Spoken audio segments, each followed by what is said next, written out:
नींद कम करने का साधन है कि रात को 10 बजे से एक एक घंटे हर महीने भजन बढ़ाना शुरू कर दो। यानी 10 बजे से 11 बजे तक एक महीना जागने का नियम लो। जैसे आप 10 बजे शयन करते हो तो एक महीना हम नियम ले लिया कि अब एक महीना 11 बजे पहले नहीं सोएंगे, तो उस समय गप नहीं लगाएंगे, मतलब भजन करेंगे बैठ के एकांत में।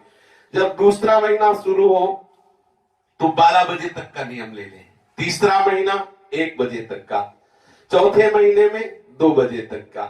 इस तरह रात के 4 बजे तक जगने का अभ्यास करें और 4 बजे से सो जाएं। 4 बजे से सो जाएं, एकदम एकांत रहता है ना रात्रि में, ये भजनानंदी महापुरुषों की बात है। 4 बजे से सो जाए, यदि 2 घंटे में तुम्हारी नींद पूरी हो जाए तो 6 बजे उठ जाए, अपनी दिनचर्या प्रारंभ करें। यदि आपको लगता है कि इतने में आलस्य आएगा तो और 2 घंटे सो जाए, 4 घंटे पर्याप्त है। और जब आप एक बार भोजन पाओगे, रात भर भजन करोगे तो नींद थोड़ा ही आएगी, निश्चित तमोगुण वृत्ति नष्ट हो जाती है, तो नींद का कोई महत्व नहीं रह जाता। आपकी तंदुरुस्ती नहीं खराब होगी, ये मैं लिखित कहता हूं। कोई ऐसा ना सोचे कि कम सोने से स्वास्थ्य खराब हो जाए, क्योंकि भजन से वो बात महामहिमा में इंद्रियों को पुष्टता प्राप्त हो रही, इसलिए आप विक्षिप्त नहीं होंगे। अगर कि कोई डॉक्टरी भाव से कि भाई 6 घंटे नहीं सोओगे तो विक्षिप्त हो जाओगे, ऐसा नहीं। जो इंद्रियों को निद्रा से तमोगुण से बल मिलता है, वो भजन से उससे और सुंदर सात्विक मिलता है। आप जितना सह पावे उतना अभ्यास करें। ज्यादा से ज्यादा 4 घंटे अच्छे साधक के लिए है, इसके आगे नहीं सोना चाहिए। 4 घंटे महीने का अभ्यास पूर्णिमा के दिन से करें। 20 घंटे भजन का जिस दिन आप अभ्यास कर लेंगे, आप खुद देख लेंगे आपको क्या मिल गया। 4 घंटे खाना पीना सोना और 20 घंटे भजन करना, उसी में ये भजन ही हो रहा है। जैसे आप सत्संग सुने, ये भजन ही है। अगर मन भाग रहा है तो नाम में लगाओ, बीच बीच में उस श्रवण इंद्रिय से सुनते रहो। पहले साधक को नींद बहुत जोर से सताएगी, बहुत परेशान करेगी। आप खड़े हो जाइए, टहलने लगिए, पानी मुख में मारिए, लेकिन नींद मत आने दीजिए, जो नियम लीजिए। साधन के आरंभ काल में आपको बहुत ऐसा लगेगा कि क्यों इतना, कहां तक झेले, ऐसा लगेगा। आप बिल्कुल कड़क रहिएगा। नींद की खुमारी दिमाग में घूमने लगेगी, तुम्हारा शरीर हो सकता है चकराने लगे, ऐसा लगेगा कि गिर जाएंगे, पर आप ध्यान रखना वही चकराने में मंत्र चलने लगेगा। समझ रहे ना? नींद की गर्मी में जो चक्कर शुरू हुआ, उसी चक्कर में मंत्र शुरू हो गया। ऊर्जा शक्ति चाहिए, ये ऊर्जा शक्ति बढ़ेगी। 2 घंटे 4 घंटे ऐसा। और ये कभी कोई लिखित उन्होंने कहा, ये कभी कोई ना सोचे कि उसका स्वास्थ्य खराब हो जाएगा, ऐसा नहीं हो सकता, क्योंकि भगवान नाम जापक है। समस्त इंद्रियों को सामर्थ्य भजन से प्राप्त होती रहेगी। कभी भी किसी भी स्थिति में घबराना नहीं, साधन छोड़ने का ख्याल भी मत आने देना। अरे छोड़ो यार, बहुत हो गया झंझट, चलाओ और आराम से सो जाओ, ऐसे नहीं। रात के आपके कमरे में दूसरा कोई प्रवेश ना करे, ये नियम बना ले। आपका अपना कमरा सुरक्षित हो, भगवत कृपा से ऐसा, तो आपका कमरा सुरक्षित होना चाहिए। और हम तो कहते हैं कमरे में किसी को क्यों मिलने दो, आप बाहर मिलिए। किसी को मिलना है, आप बाहर अपने कमरे में क्यों बुलाएं? आपका साधन कक्ष आपके ही परमाणुओं से सुव्यवस्थित सुरक्षित रहना चाहिए। आप ताला चाबी रखिए, अपना लगा दीजिए, दर्शन किए, सत्संग सुनिए, फिर अपने कमरे में बंद हो। किसी से मिलना जुलना है तो बाहर मिलिए, बाहर हाल में आके मिलिए, बाहर मिलिए। हाँ, समय दे दिया कि आप उस समय वहां किसी लता के नीचे बैठ के मिलिए। अपना साधन कक्ष सुरक्षित और पवित्र रहना चाहिए। और भाई जी के शब्दों में कि जैसे व्यभिचार प्रवृत्ति होती है, अर्थात कमरे में कई लोगों का आना जाना होता है, तो परमाणु उसको साधन के नहीं मिल पाते हैं और उसकी सिद्धावस्था में बड़ी कठिनाई होती है। इसलिए साधक को अव्यभिचार वृत्ति अर्थात कोई भी कमरे में प्रवेश ना करे, किसी भी तरह के दूसरे परमाणुओं का प्रवेश थोड़ा करके देख लो, क्या परेशानी है। ठाकुर जी ने सब व्यवस्था दी है अपने लोगों को, तो आप अपने नियम से, किसी से वैर नहीं, पर कोई मिलना चाहता है तो बाहर मिले, हमारे साधन कक्ष में। साधन कक्ष सुरक्षित और भजन परायण परमाणुओं से युक्त। रात को कमरे में किसी का प्रवेश नहीं होना चाहिए।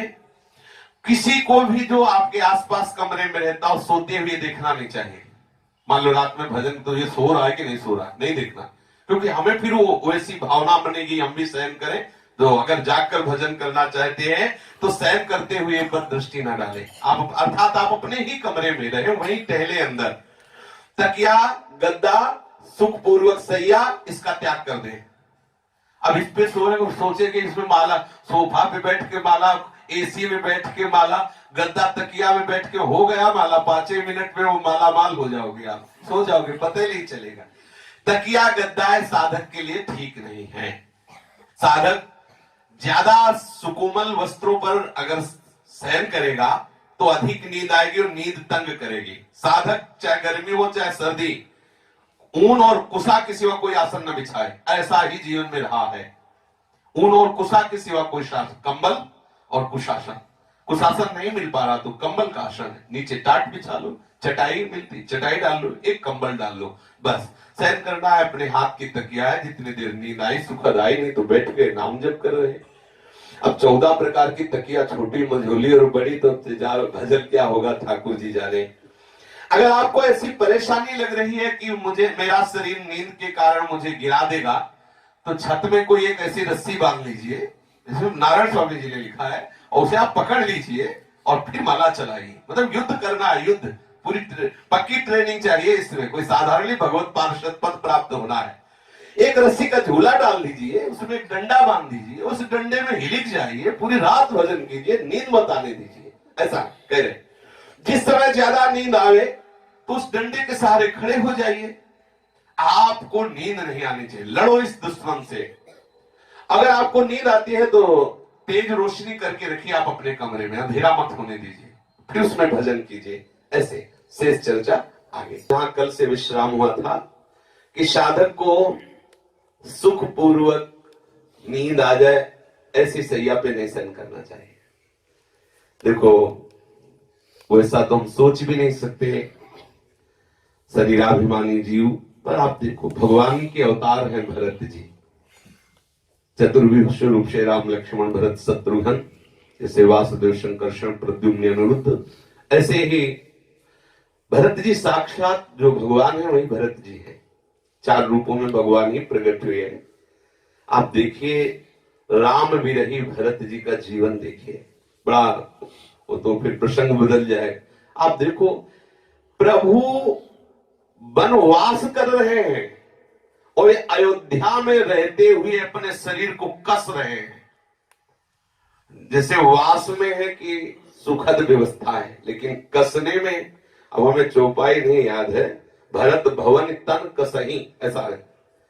भरत जी अयोध्या में रहते हुए अपने शरीर को ऐसे कस रहे जैसे महातपस्वी कुश की शैया पर। वो कैसे? जमीन खोद के उसमें कुश की साथरी डाल करके जो चुभती है शरीर पे, सुखद। यद्यपि अगर भगवान के अवतार की तरफ न देखे तो चक्रवर्ती सम्राट महाराज दशरथ जी के लाडले हैं, कितनी सुखद सैया की व्यवस्था हो सकती है, कल्पना भी नहीं कर सकते।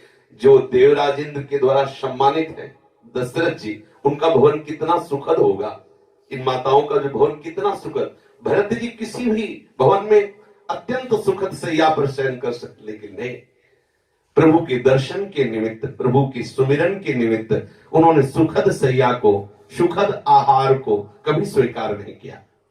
उपासक को चाहिए कि ऐसी सुखद सैया में आराम न करे जिसमें सुखपूर्वक सोया जा सके।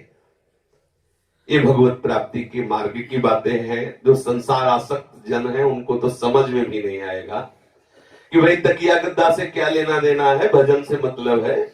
पर ये सिद्धों की बात है, साधक को नहीं स्वीकार करना चाहिए, तभी हृदय में जलन पैदा होगी, तभी हृदय में प्रभु के मिलन की ललक पैदा होगी।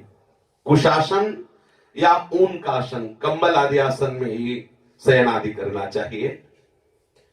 जिस समय नींद अधिक आवे उसी समय शयन करना चाहिए। मानो आपको बहुत नींद आ रही है तो आप उस समय फिर शयन कर जाए, क्योंकि ज्यादा नींद का विरोध करने से हो सकता है नए साधक हो भजन से अरुचि होने लगे। उचित निद्रा करके फिर आप भजन में लगे।